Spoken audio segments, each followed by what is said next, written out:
Hello, ladies. Welcome to our Alejandra Casado en Red 142 review meeting. We're going to be going through the information and all the details that Alejandra picked up from the movie SpongeBob. What is it called in English? SpongeBob in Search of the SquarePants or something like that, I think. SpongeBob SquarePants. Yeah, SpongeBob SquarePants, but like the movie is called In Search of the Oh, I well, don't know. in Spanish that's how it's called. Um, so apparently SpongeBob is extremely synchronized with the space temporal structures. um, and Alejandra shares with us many things in relation to the movie. A big part of the program is focused on that. So, but mainly, okay, let's locate ourselves. We are finishing lap 2 of 2026. This program was recorded on the first day of the lap, which was 17th of January. So in the previous program, Alejandra talked about how this year had to do with the recreation of the yo or the y-axis, 26, right? 26 is letter Y, recreation of the Y-axis. And she also said that reality was going to be pushing us towards a new definition. So these two things kind of like work together, right? The recreation of the yo and reality pushing us towards a new definition. Um, so what happened on the third day of lap 1, because you remember the program for lap 1, she recorded it on the first day of the year, and on the third day of lap 1 the invasion to Venezuela happened, so she hadn't spoken about that yet until this emission for lap 2. So what happened on the third day of lap 1? Well, we had breakfast with the president of Venezuela's abduction, right? um, so all of this is going on. We've been following, well, if you guys have been following, I've been following quite a lot this geopolitical scenario.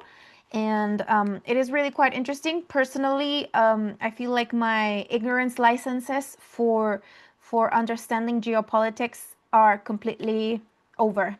I have no ignorance license for that, and now I am able to consume that type of information when before I wasn't able to.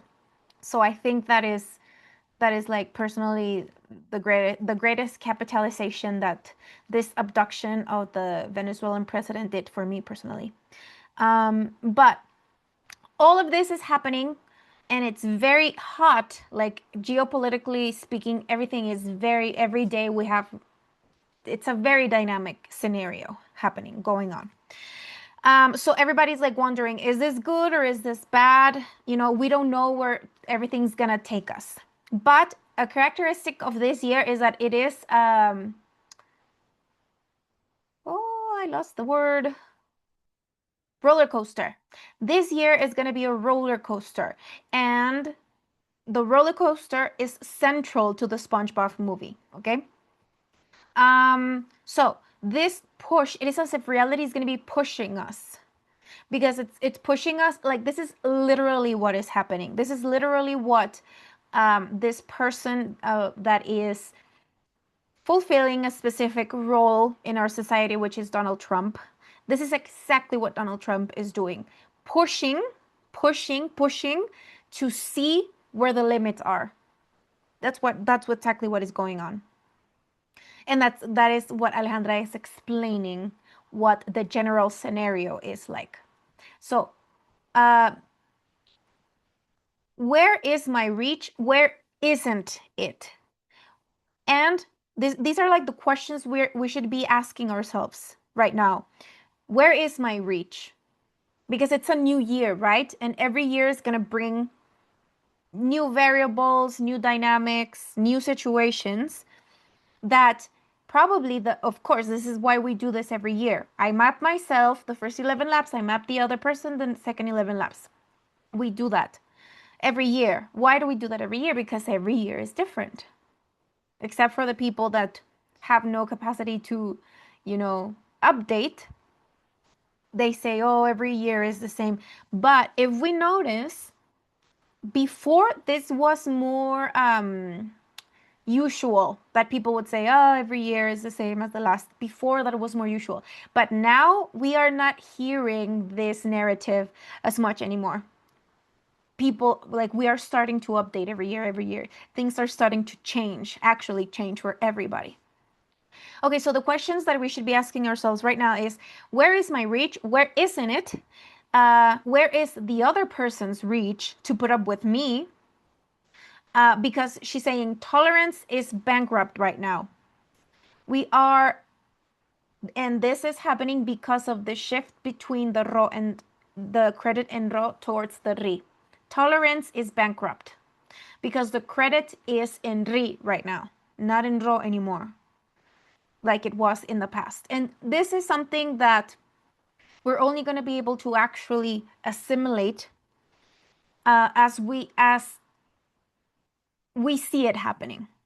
Okay, these are concepts that are established from the antimatter. They have no other basis.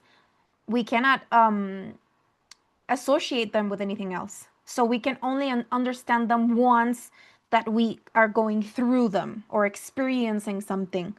And we're like, oh, that's what that means. Okay, so now, if there is something that I cannot support, like structurally support, I'm not going to be able to sustain it. Okay, so support, the actual supports of something, for something to be executed, to actually happen, to be materialized, the structure that supports things that are being executed and materialized are going to be audited. So we're not going to be able to overdraft or overreach whatever we're actually able to support. So we begin to see how people start to close up a little bit more, or that people that start to set more and more boundaries to others. And so Ale says these are qualities of society and of this time. These are qualities of the time. The fact that we start to close up a little bit more, right? That we start setting limits more than we did before. And it is important that we understand that we don't take these things personally. Like if someone sets a boundary towards me, we shouldn't take that personally, even though it is personal, but it is not only personal. There's many other things happening that are not just personal, okay? Um, so when these things are happening, sometimes I'm going to be able to explain to myself why I need to set a boundary or why someone else set a boundary towards me. And sometimes I'm not going to have an argument. Sometimes I'm not going to have an explanation. Okay. And that is also important that we learn to just be okay with that and not force an explanation, not force an argument for things that are happening. Because if we are understanding these things from the structure, then we are not going to have that imperative need of putting text on everything. We're going to be fine with just being fine with the mute zone, and that's it. So this thing with being a little bit more closed is going to be because the only credit is on the RI. The RI grows, the RO shortens. And this establishment of the concepts is going to allow us to understand when things unfold. We're going to be able to understand what is going on. So we are, she's saying we are shifting into a new scale for the RO, a new scale for the RO. And this means that when we jump, there's a shift into a new scale, there cannot be a continuity. There has to be a rupture. Right? Because okay, it is there is a development on a specific, we could say, range, as if we were talking about a radio signal, for example, a frequency. But if there's a shift into a new scale, then there's a rupture there. There has to be a rupture there so that that new scale, the development in that new scale can start to unfold. Then she says here, she always says something like something in relation to this, and it has to do with the interpreter, right? That increment in the interpreter is going to be allowing us to create better interpretations, right? So not focusing on the interpretation, but on constantly nourishing the interpreter. So because of all of this, we're gonna be seeing in our context a lot of like dissolutions, and a lot of things shortening in their credit, as if before there was like more credit for more things, and slowly those credits start to shorten, shorten, shorten. Because everything that begins needs to begin properly supported with the proper infrastructure that's gonna support it. I mean, it's logical, right? How can we start something that is not previously supported? Well, before that could happen. Now, this kind of credit is shortening. Real evolution installs itself in the mute zone. Okay.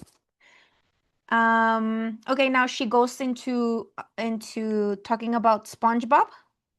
Once again.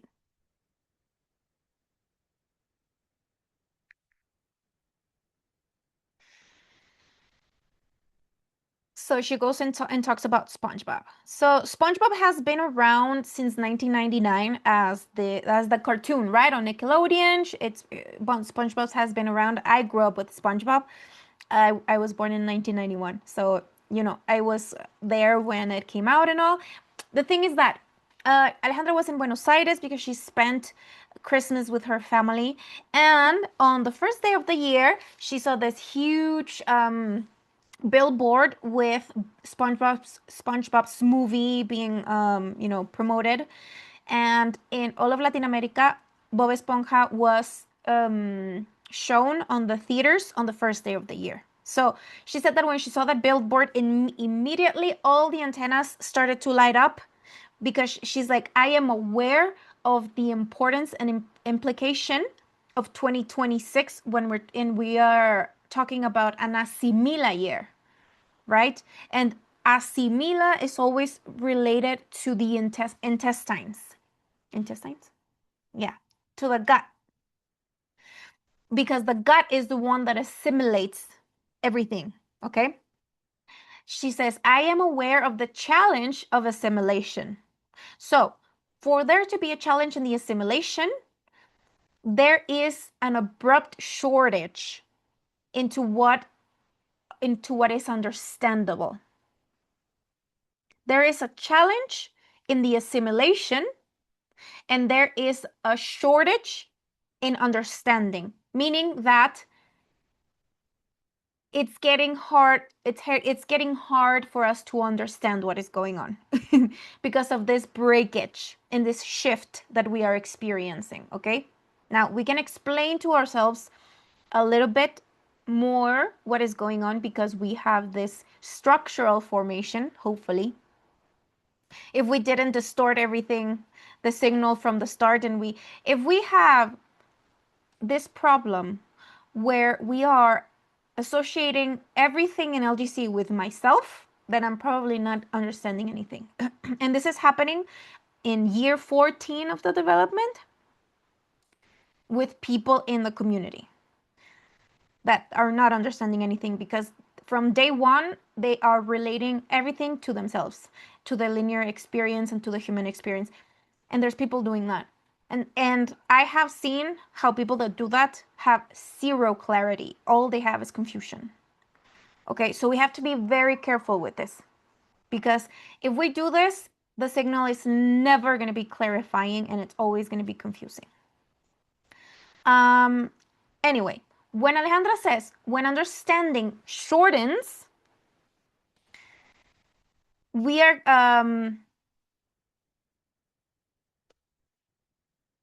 it is because of everything, this shift that we were talking about, okay?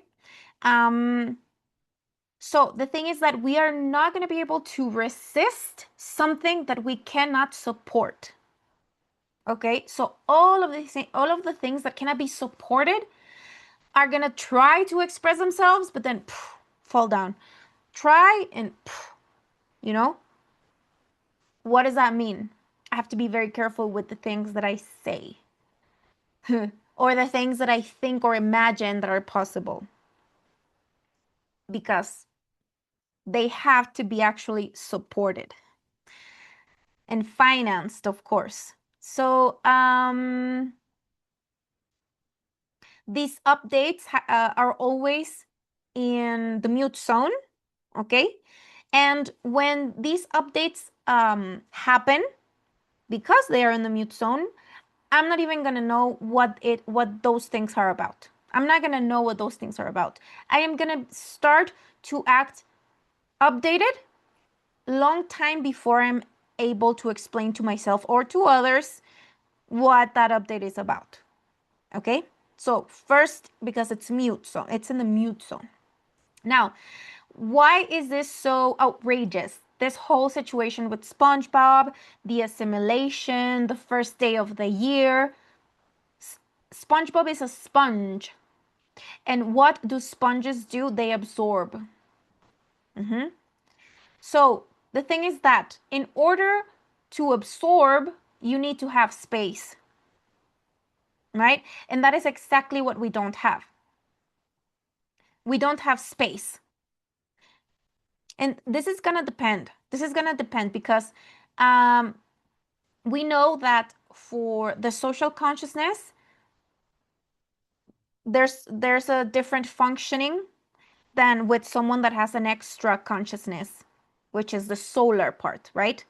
If there is somebody that has this extra reach in their antenna and that has a solar consciousness included, the functioning is going to be different. For example, this situation with the closing, I don't want because of the credit and all, I close myself and I don't have tolerance.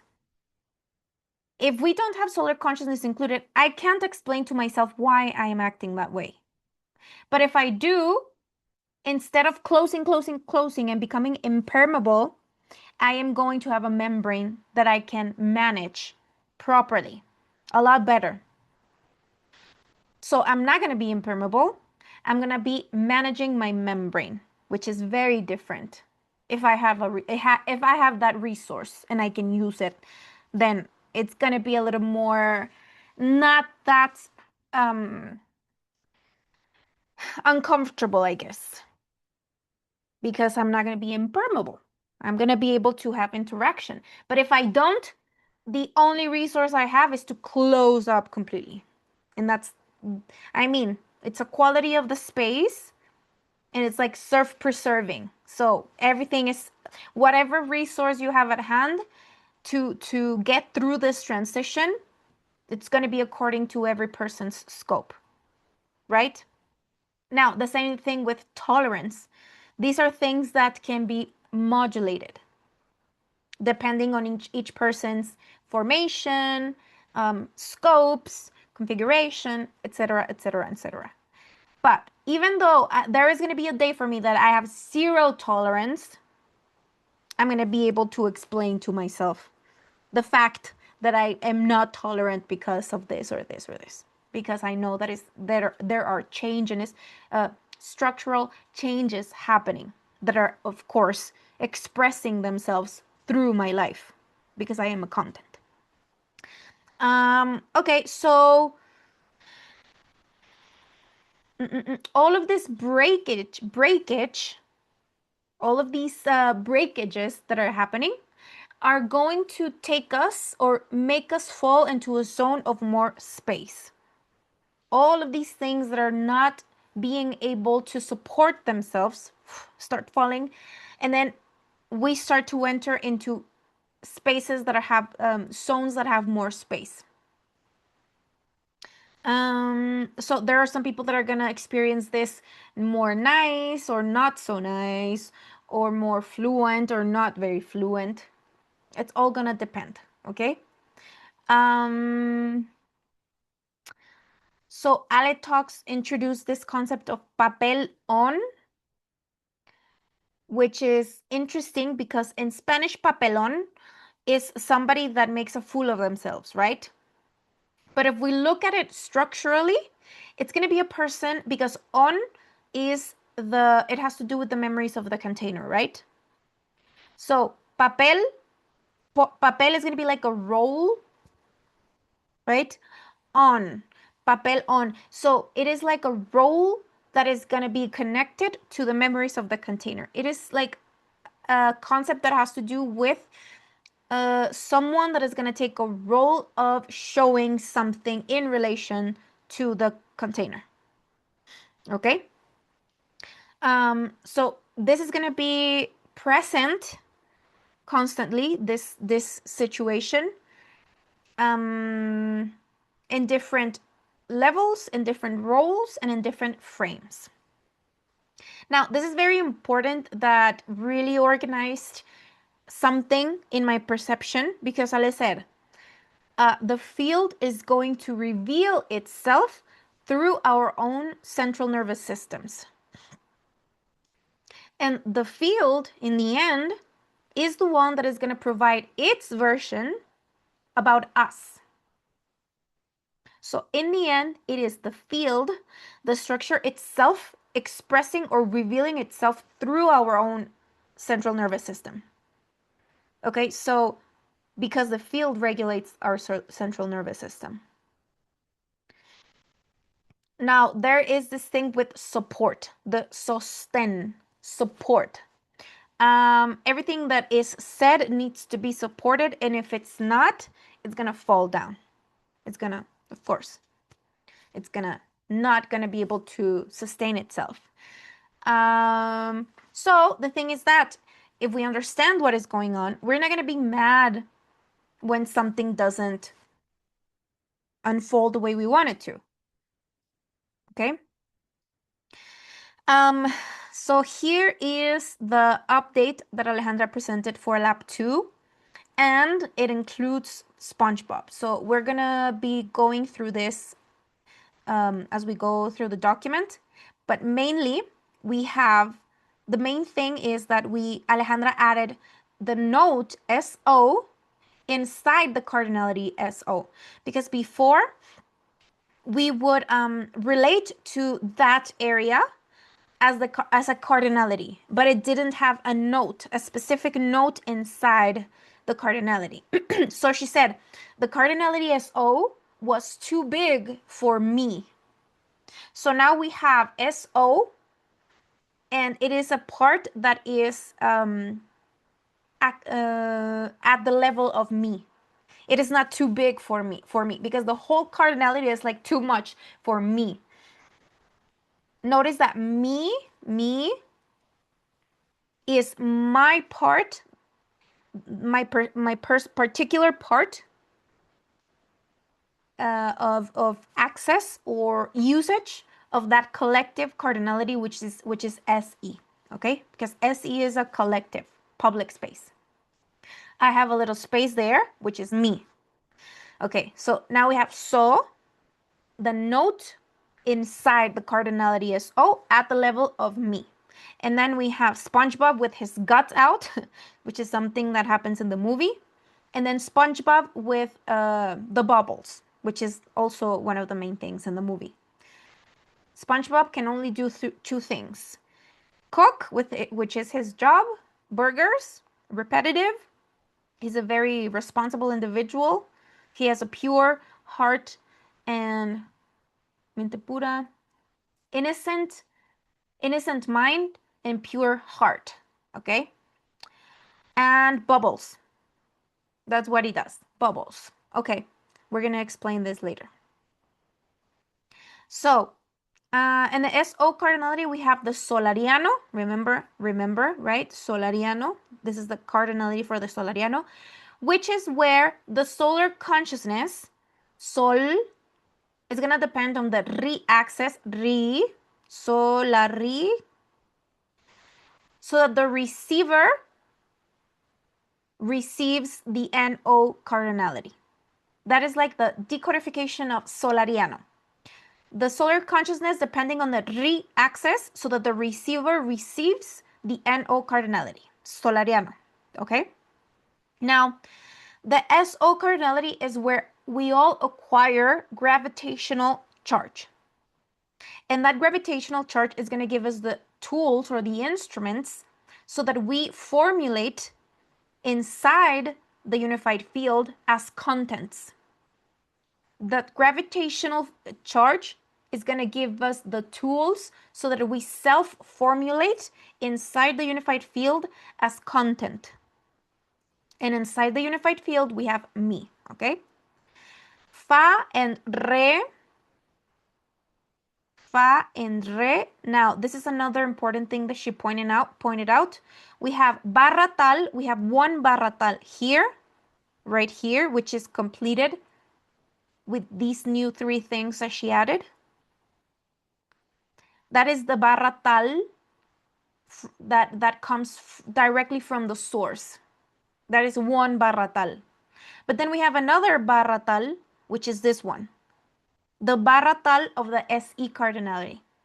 So we have Sol, which is the collective of particles. We have Fa, which is the like the vehicle through which Sol comes condensates. Mi, re, do. Okay, so here she says, Fa and re are 2 elastics that are gonna anchor me to the barra tal of the unified field. Okay, this is what we are talking about. Barra tal of the unified field. Sol, fa, mi, re, do. That's the barra tal of the unified field. Remember, barra tal has to do the update of the administration of the receiver. It's going to connect us to the updates. But it is a different thing to talk about the barra tal that begins in LLA. And then when we talk about the barra tal that begins in Sol. Okay, these are 2 different concepts. So before we had this update, we had LLA, LASI, and ALL. We only had this one, this one, this one, and this one. We didn't have anything right here.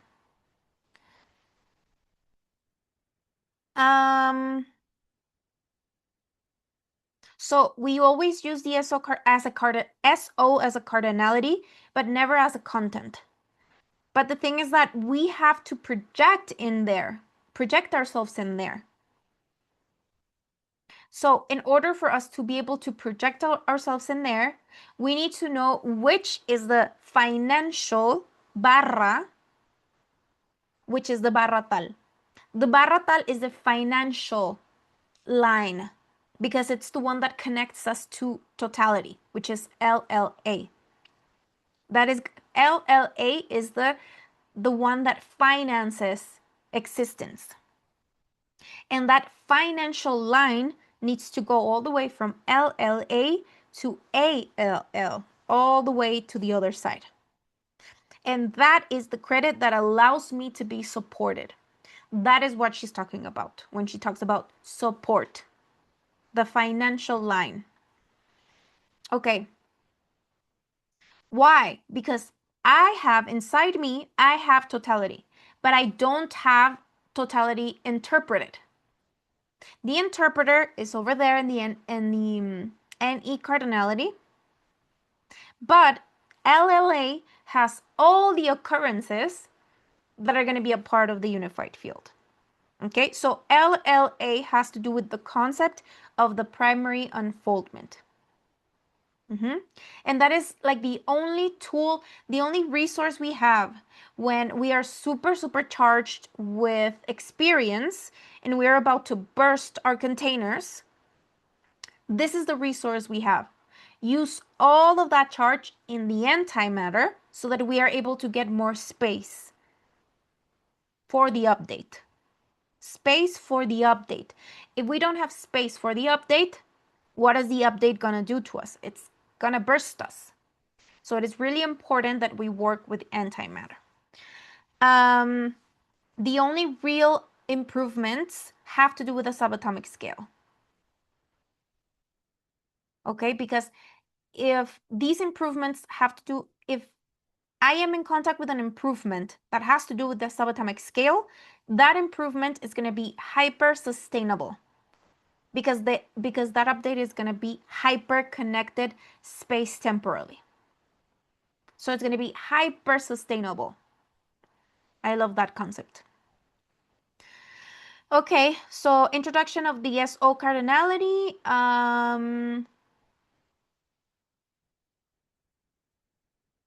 Okay.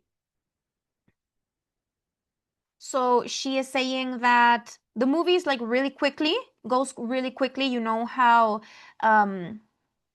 North Americans do their even their comedy and their movies, their dialectics and the everything, their cartoons are like really quick. Most of them are like really, really quick in the way they speak and everything that goes on in one frame. It's like usually a lot. So she's saying that SpongeBob is like really fast. There's a lot of details. She had to watch it twice. She watched it once in Argentina and another one in Peru.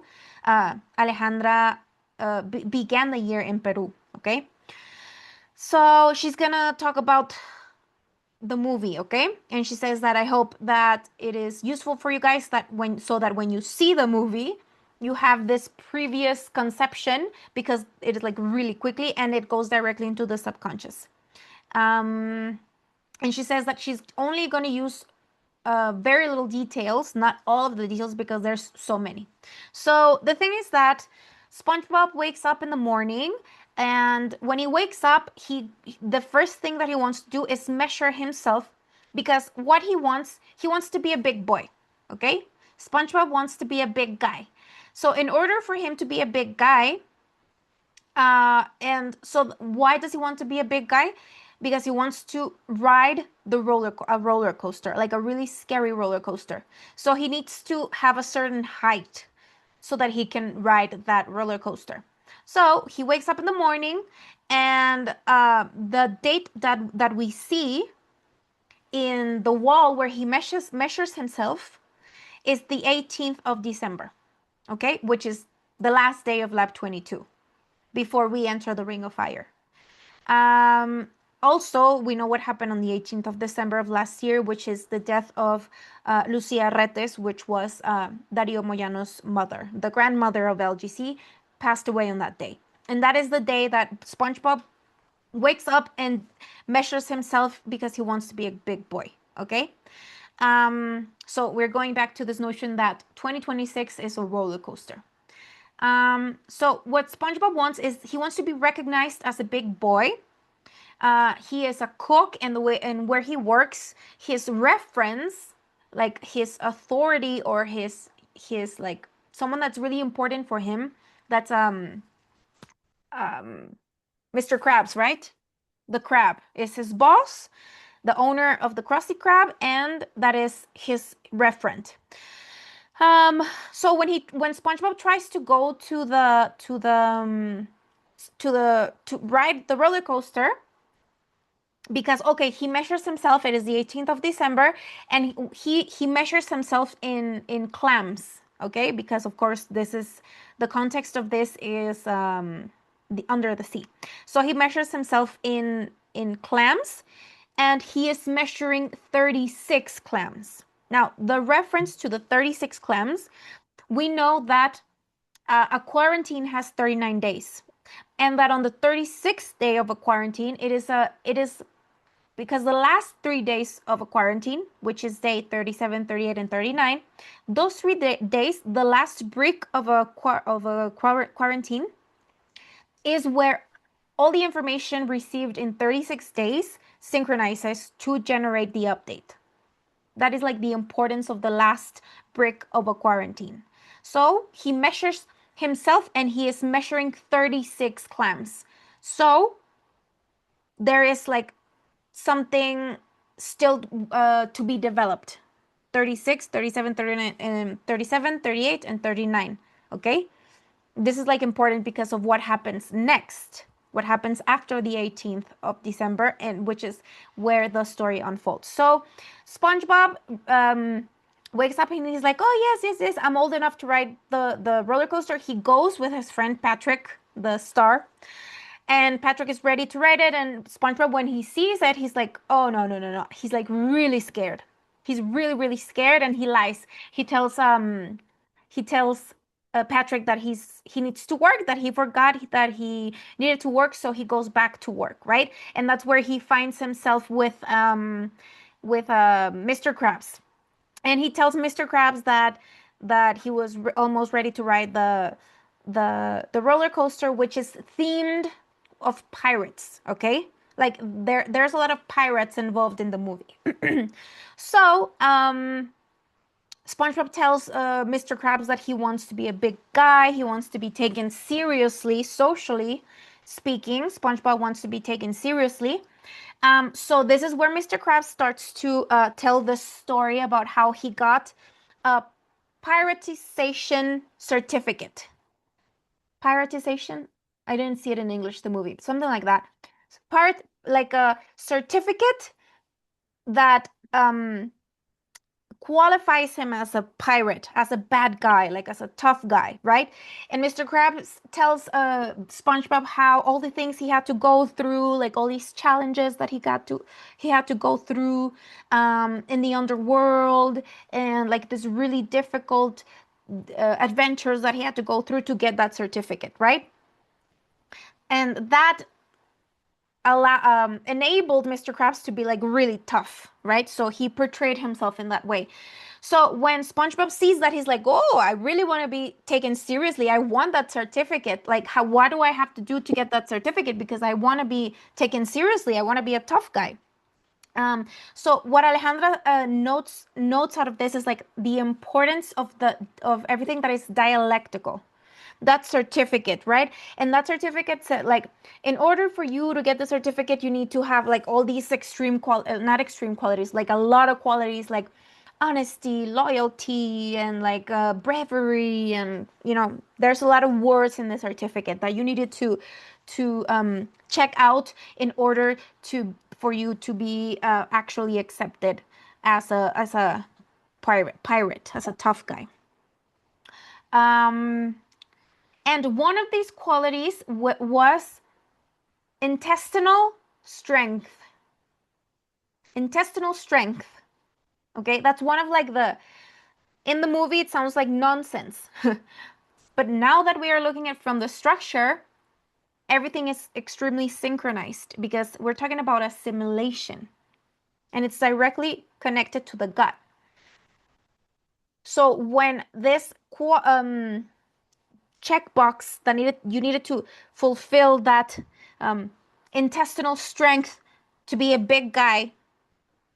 Okay, that is like very like obvious. Okay, um, it's usually probably SpongeBob didn't use that like the intestinal strength didn't use it very much, but it's gonna be of a lot of use for us.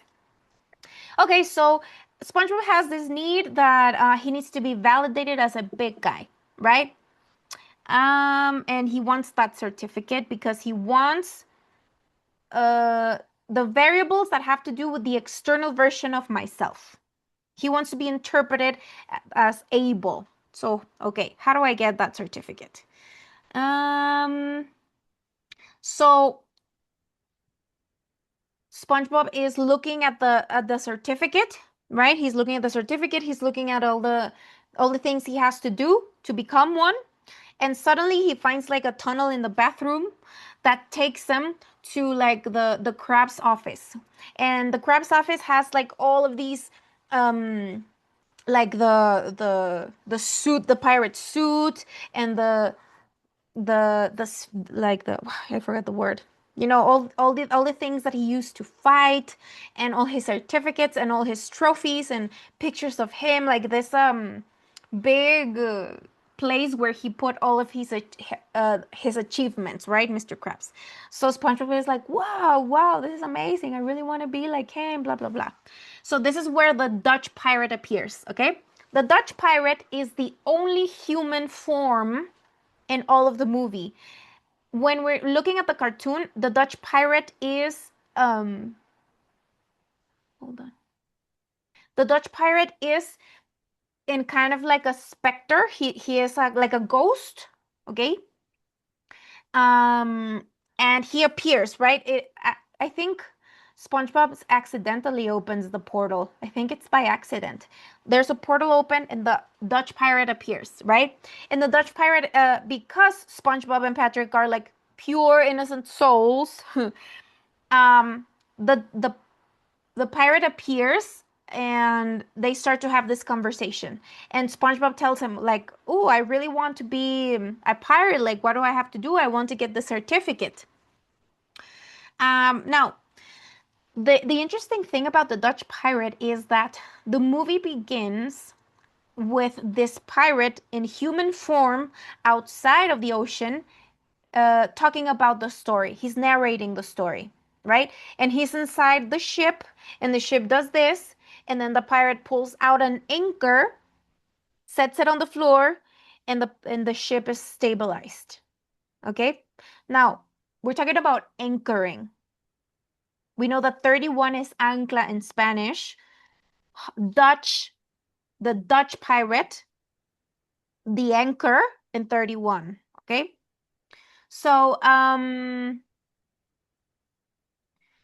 this whole movie is about SpongeBob, Patrick, and the pirate going through all of these things that he has to go through, all these challenges that he has to get through to get his certificate. Okay, so in the way, we find out that the Dutch pirate is under some kind of spell. And the pirate was in this ghostly form because he was under a spell. So the pirate is immaterial, okay? And he was condemned to be immaterial. But in order for the pirate to come out into the real life and become material again, he needed to find a pure heart and an innocent mind. They say these things explicitly in the movie. He needed to find a pure heart and an innocent mind. The reason for this is because the pirate needed access to the financing line, to the line of financing because he wanted to become material again. Okay? So in order for the pirate to become material again, he needed to find someone with a pure heart and innocent mind to get through these challenges so that the pirate could shift spaces with this pure heart and innocent mind, use its credit, and materialize himself. Okay? So another detail is that SpongeBob needed to go through 26 challenges. They don't say that numbers specifically, but if we count them, when we see the movie, it happens really fast, but we can notice that we're talking about 26 challenges. Okay? So we need to associate a pure heart and an innocent mind, pure heart and LLA, because we're talking about SO cardinality. LLA, innocent mind. That is the financing line. And those are two qualities that need to be in order for us to be able to be financed inside existence. Okay? The thing is that we should all have our own line of credit and not go around looking for someone with a pure heart and innocent mind to kidnap them and use their credit instead. Okay, so SpongeBob doesn't know, obviously, because the pirate tells him lies all the way. So the first of the challenges is called intestinal strength, right? That is like the main thing. So what happens here in the first challenge is that SpongeBob is like gets really scared when he arrives into the underworld because it's really scary. And he is like really he wants to be a tough guy, but like he's really, innocent. So when he arrives to the first challenge, once again, there's a lot of movies. Okay. He arrives to the first challenge, and these specters come out to fight with him, and he panics. He gets like really, really scared. The same, he gets the same scared the same way that he got scared when he was about to ride the roller coaster. He gets like really scared. And he's like, "Oh my God, what do I do? What do we do? What do we do?" He says, "What do we do?" He's talking to Patrick, right? "What do we do? What do we do?" Um, and in his panic, he blacks out for a second and he imagines Mr. Krabs.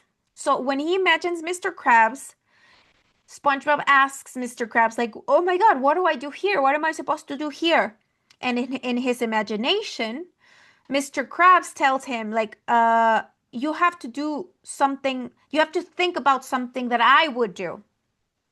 Meaning that SpongeBob derivates his mind into an external mind.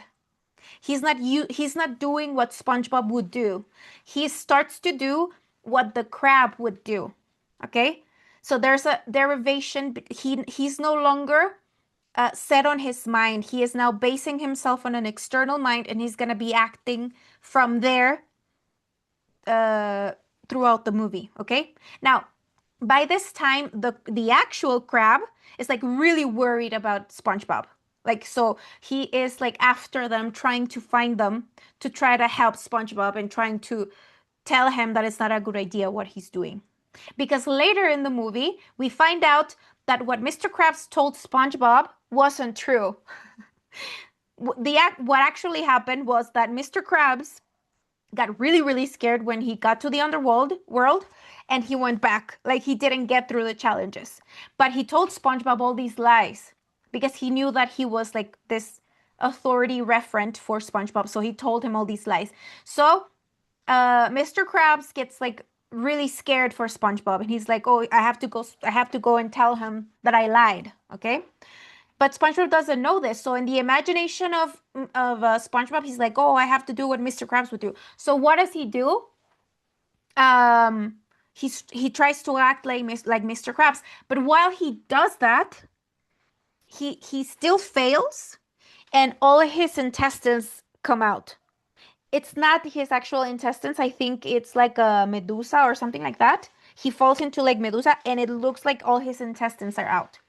So the interpretation that Alejandra did for this is that all the things that SpongeBob cannot assimilate, he is trying to do things that SpongeBob could never do. So he all his intestines fall out because of all the things that he cannot assimilate. Okay? So that's why we see SpongeBob uh wait, in this like this, looking like this with all of his intestines out. Okay? All the things that he has to assimilate. Um, Now, SpongeBob is now referenced to a mind that is not his own. Okay? Because when he's referenced to his own mind, what is the only thing that SpongeBob can do? Bubbles. That's the only thing he can do. So when he tries to face the first challenge as himself, the only thing he can think of is bubbles. So he blows up a bubble that is like a fighting instrument. How do you call that? I forgot that word. Well, he's trying to fight espada. Jesus, I can't.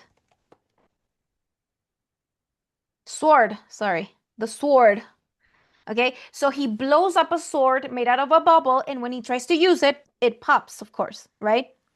Um, but the only thing that the way that SpongeBob sees himself is somebody that makes bubbles. And he can do anything with bubbles. So the bubbles are representing the imaginary area.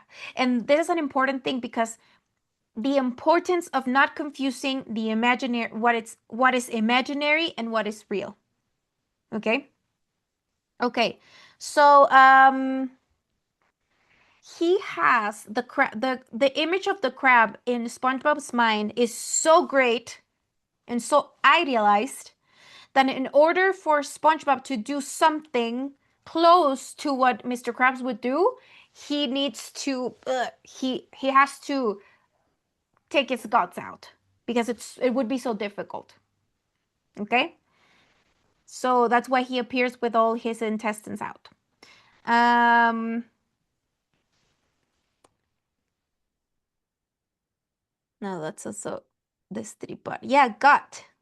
I have to gut myself out to do what I think Mr. Krabs would do. I have to gut myself out because it's so great.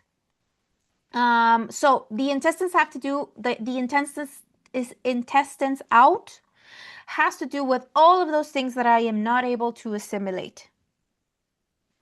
But totality in its infinite fractions is able to assimilate everything fraction by fraction. So whatever doesn't enter in me enters in totality. So that's okay. Now, we've been talking about this concept so much. Am I identifying with totality or am I identifying with the fraction? If I am identifying with totality, I am never going to be able to grow because there's nowhere to grow because I am totality. If I am identifying with the fraction, then I'm going to be able to grow because I am a fraction. Now, I am a fraction. I identify myself with the fraction. Totality is in me, but I am not totality. Okay? Um, so SpongeBob with his intestines out is what's going to be connecting SO with the SO cardinality. It's going to be completing all of our barra tal. Okay? Now, don't worry, I don't understand either, okay? There's so many things that I don't understand, so don't worry about it. We're gonna be probably understanding all of this later. Slowly. Now, SO cardinality has to do with the gravitational status, okay? The gravitational status is a collective of particles that make up a body. So my body is a collective of particles. My body is a collective of particles.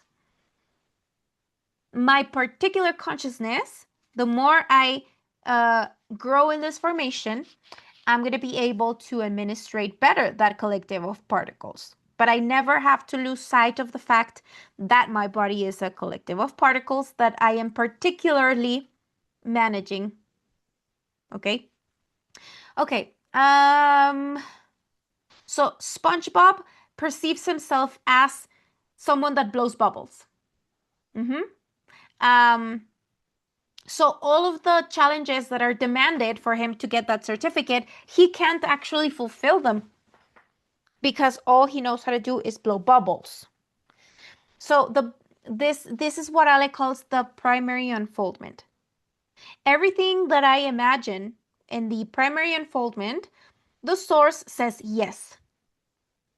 I can imagine whatever and it's always yes because there's no cycles, there's no processes, there's no memories, there's no residues, there's no evolutionary demand, all of these things that we have spoken about before.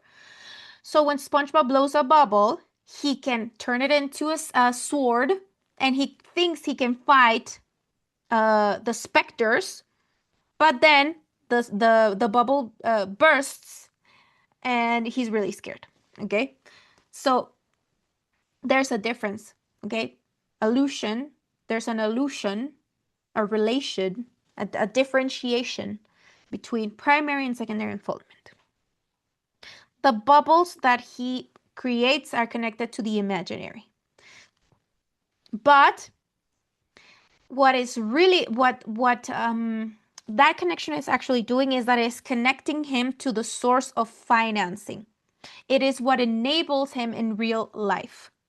So that is why we see SpongeBob here blowing bubbles. Because first, it is the way that SpongeBob perceives himself, connects him to his architect, and completes the bar of financiation. Okay? The bubbles are the connection to the imaginary.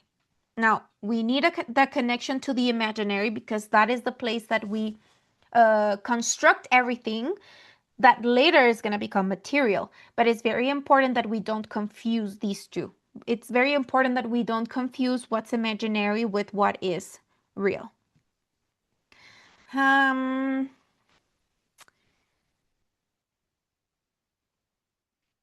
So there's a lot of data there.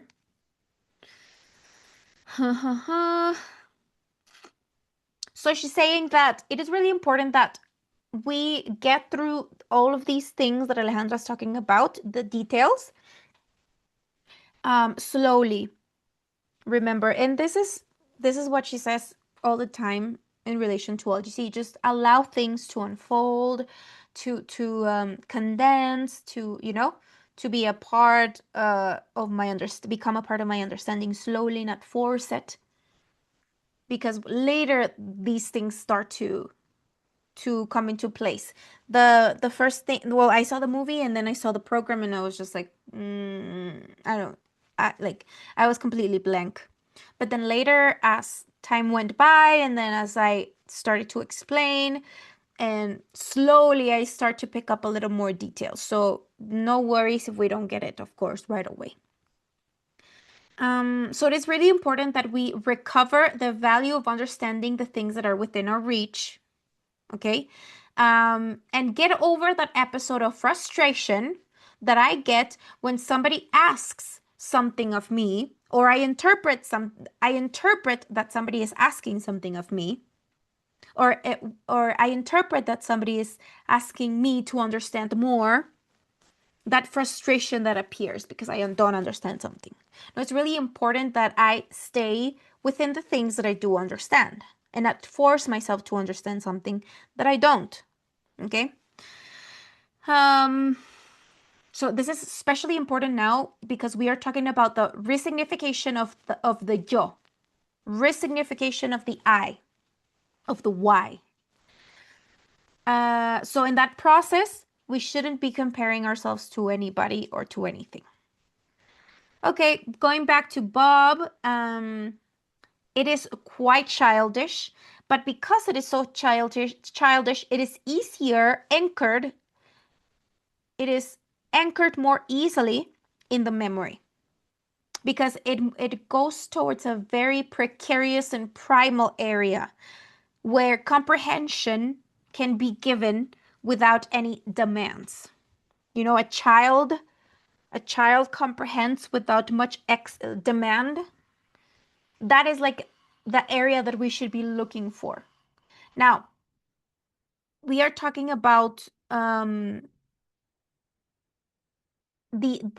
childish absorption quality, but we are not children because we are using the logic of the structure.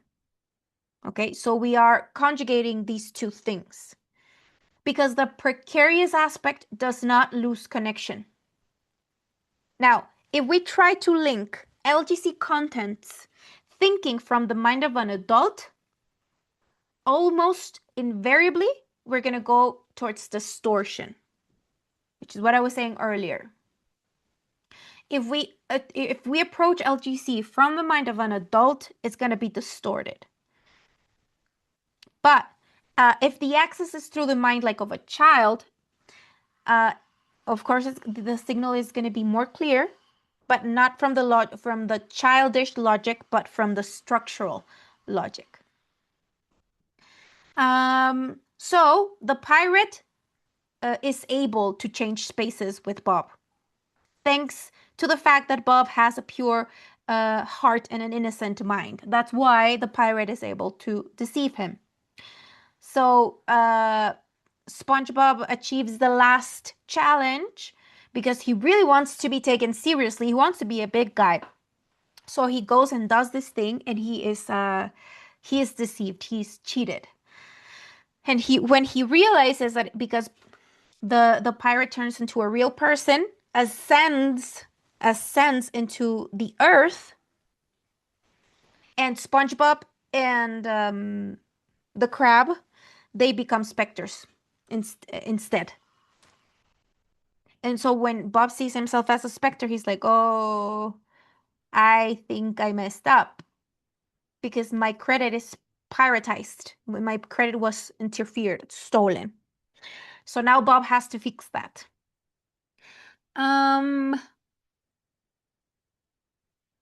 There, so Bob has to fix that.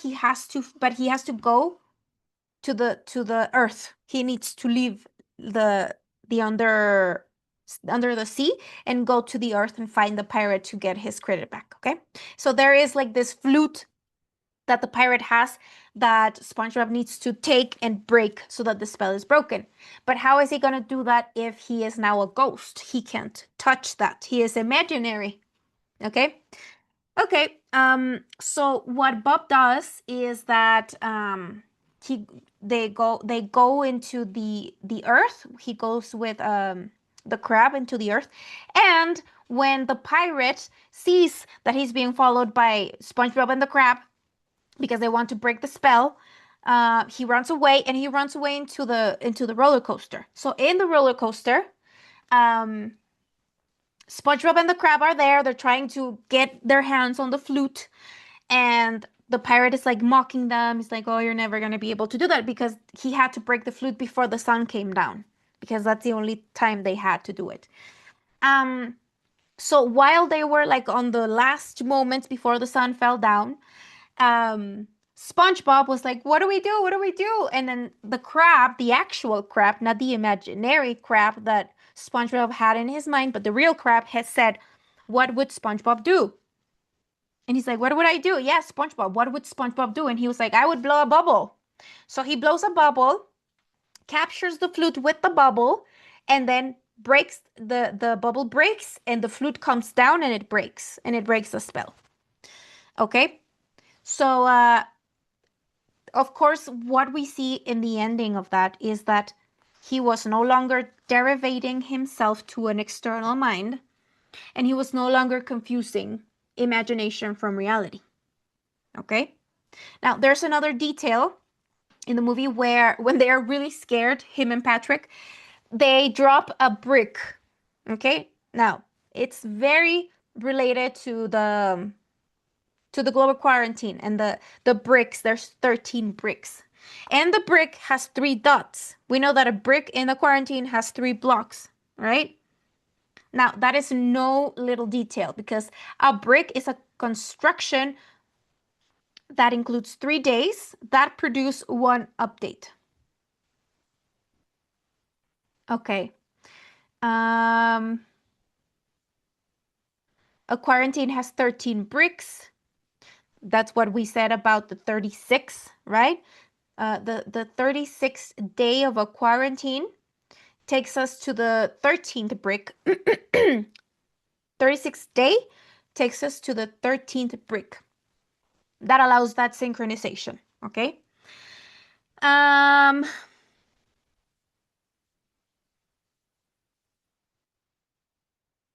okay, so the field is putting us under a lot of pressure because it is injecting us with its conflicts. Remember what we said. The structure is going to express itself through our central nervous system. But because we don't have how to introduce that conflict, we turn that conflict into our own. But what it actually is a fractalization of the conflict of the container. So if I pull the signal from the conflict of the container, then if I am understanding that this is what is happening, then the improvement starts to happen. And as a consequence, I am able to obtain the best version in real time. That is a process that takes many, many layers of other processes, and many, many layers of consciousness as well.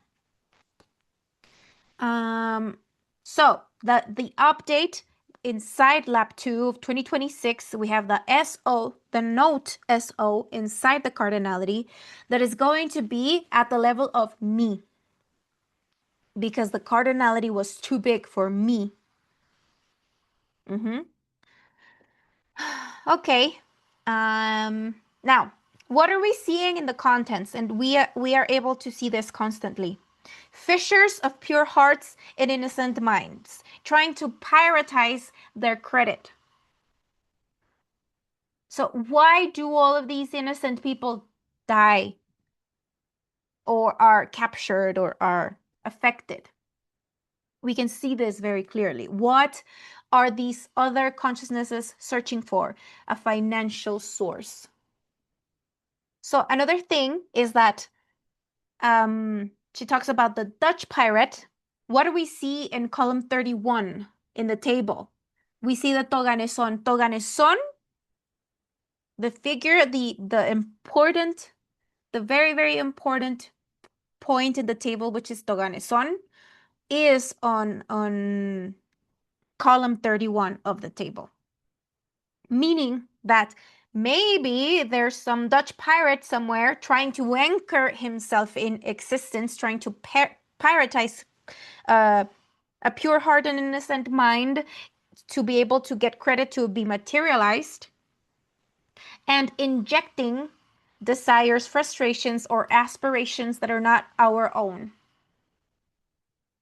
Okay, so there are all of these traps out there so that we fall into it, and so that our financial line gets interfered. Okay. So we have to go slower because there's many things in the movie. And if you want to go look at it, you should look at it very slowly. And if you're able to pause it, because I saw it in the movies and I wasn't able to pause it, so it was just like like that. I probably have to watch it again.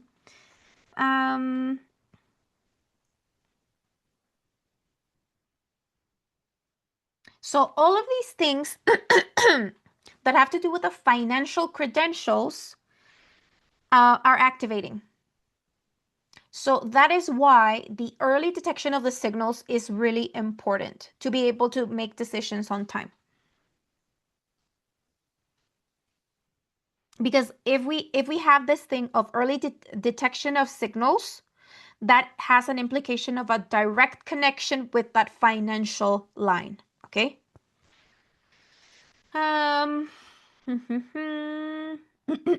So when the spell is broken, when Bob has to fix that, but Bob has to fix it inside a field that is already expressed. Okay. It is the challenge of the subatomic field, the one that reorganizes all the other challenges in all the other scales. The thing is that the imaginary is so contaminated by the real and physical life, okay? And because of this thing, we are confusing the imaginary with the real physical life.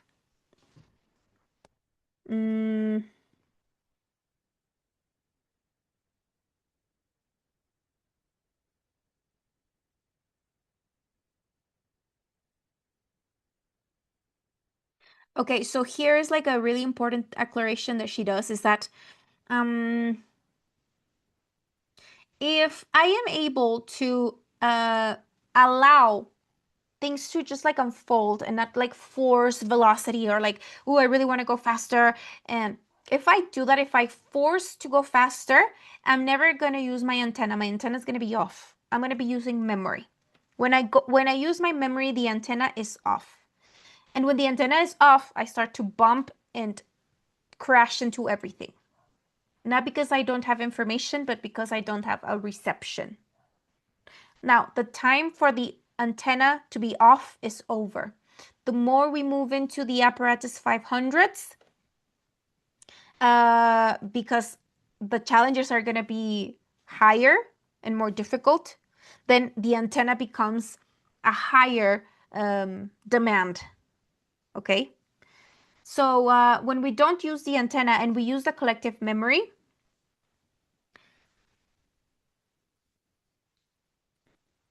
we become filling for the worlds of other architects. Yeah, because we lose connection. So what do we get there? We are dragged around.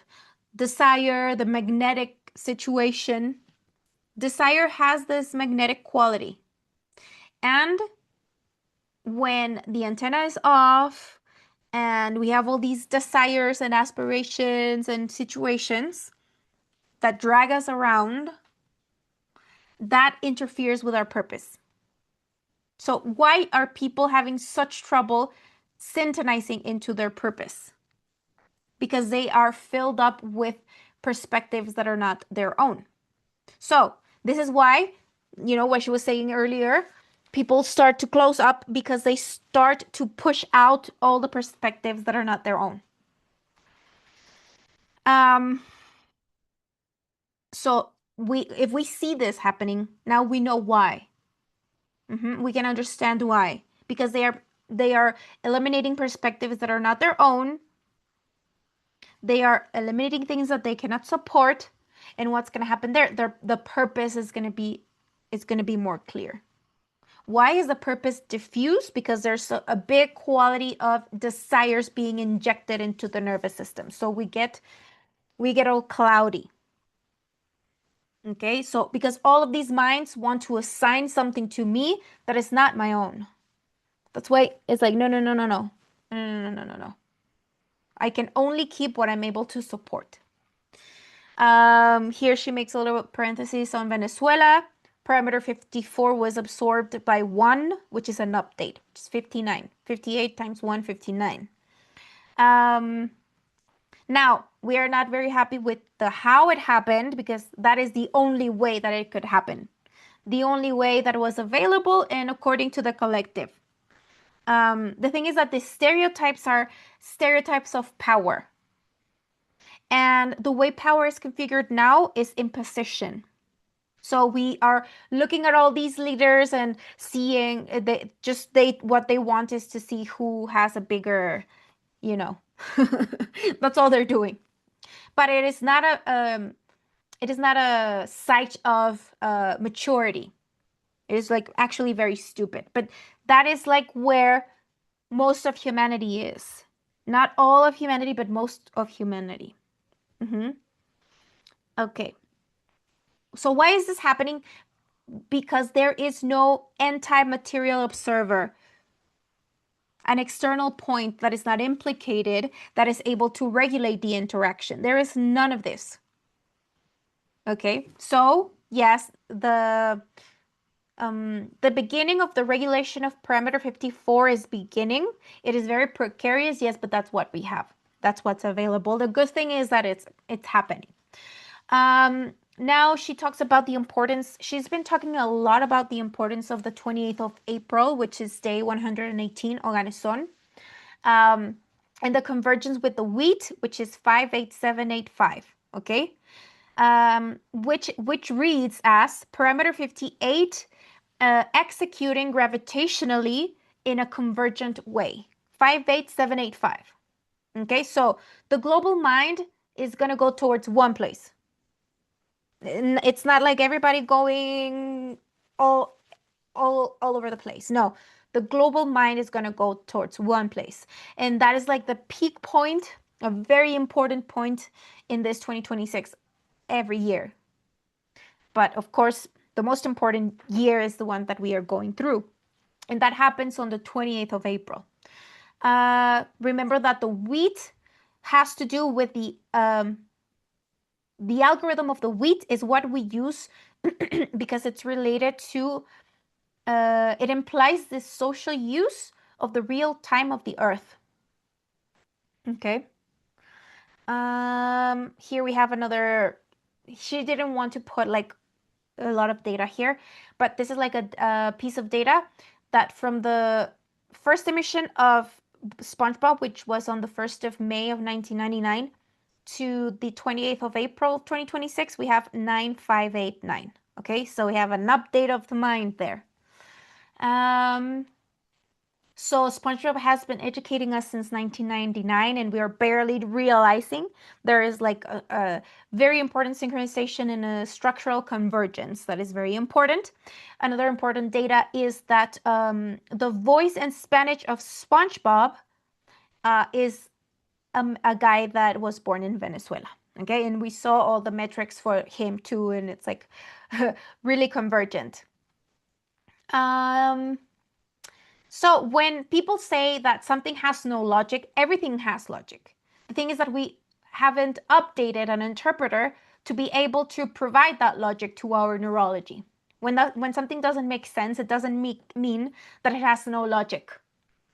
It means that we don't have an updated interpreter to provide our neurology with that logic. So another thing she says, like, we are all unique, and we are all unique, and we are, you know, the more you try to act like somebody else, it's impossible to act like somebody else. She also says that there's a lot of like fast food psychology, and she understands that is a neurological requirement to understand everything like now. But fast food psychology generates a blocking effect, and my interpreter cannot be nourished because that is an external perspective. So if you need a certificate so that you're able to prove all of your qualities and you need to tag everything and mark everything, the only thing that you're gonna gain from that is a momentaneous ego and a permanent blindness. Now she talks about the defect again. She's like, when I become a more installed human person in the plane, all I'm going to be talking about is the defect. Because she's like, I wouldn't be able to arrive here if it wasn't for the defect. And respecting my own defect allowed me to progress so much. And learning to respect the other person's defect also made me progress in my relationship with the others. So the imaginary identity has its place. It has no condition of evolution, but it has the option to. Okay? So if I choose that option, then I'm going to be able to update my destiny because I'm going to be updating my reach all the time. So that reach projects itself so much that it becomes credit for real life. So why should we allow to be piratized, for our credit to be piratized and not use it myself, right? So I should use my credit and now and be very aware of those external minds trying to inject perspectives and desires and aspirations that are actually not mine, and use my own credit. Because what is more important? If our physicality is no longer there, what do we have? The imaginary, and the imaginary cannot be killed. So what is first? What is more important? Okay, that's it.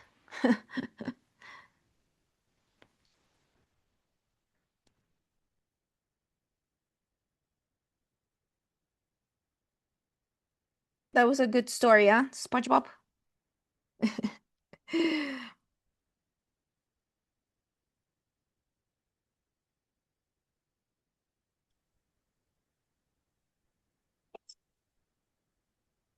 It's good that we have it before we see the movie.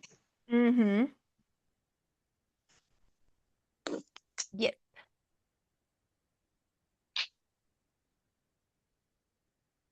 You guys want to have a question or no? It was just a lot, huh? Always a lot. I A was lot. glad that you said like, okay, it's a lot to understand right now. So I was like, Mm-hmm. Mm-hmm. It really is, yeah. The first time I saw it, I was like, what? Yeah. And I'm still like, I go over it and I'm like, what? What? The intestines out. Oh. Movie in English or Spanish?